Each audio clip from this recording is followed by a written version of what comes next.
Sri Lankan premier league এলপিএলের প্রথম ম্যাচে বাজিমাত করলেন কাটার মাস্টার মুস্তাফিজুর রহমান। এলপিএলের প্রথম ম্যাচে বিলাফক্যান্ডের বিপক্ষে খেলতে নেমেছে মুস্তাফিজুরের দল থাম্বুলা সিক্সার্স, আর সেই ম্যাচে দুর্দান্ত বল করেছেন মুস্তাফিজুর রহমান।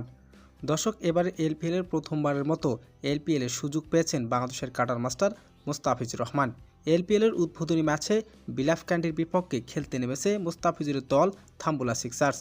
টসে জিতে আগে বোলিং করার সিদ্ধান্ত নেন বিলাফক্যান্ডের অধিনায়ক হাসারেঙ্গা। টসে হেরে ব্যাটিং করতে নেমে নির্ধারিত 20 ওভারে 179 রান করেন থাম্বুলা।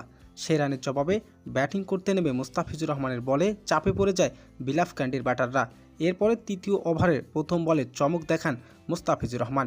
সেই ওভারের শেষ বলে হ্যারিসের উইকেট তুলে নেন কাটার মাস্টার মুস্তাফিজুর রহমান। আর এবারে উইকেট দিয়ে শুরু করেছেন এলপিএলের প্রথম ম্যাচ। তো দর্শক, মুস্তাফিজুর রহমানের এমন ম্যাচ আপনার কেমন লাগবে জানিয়ে দেন মূল্যবান মতামতটি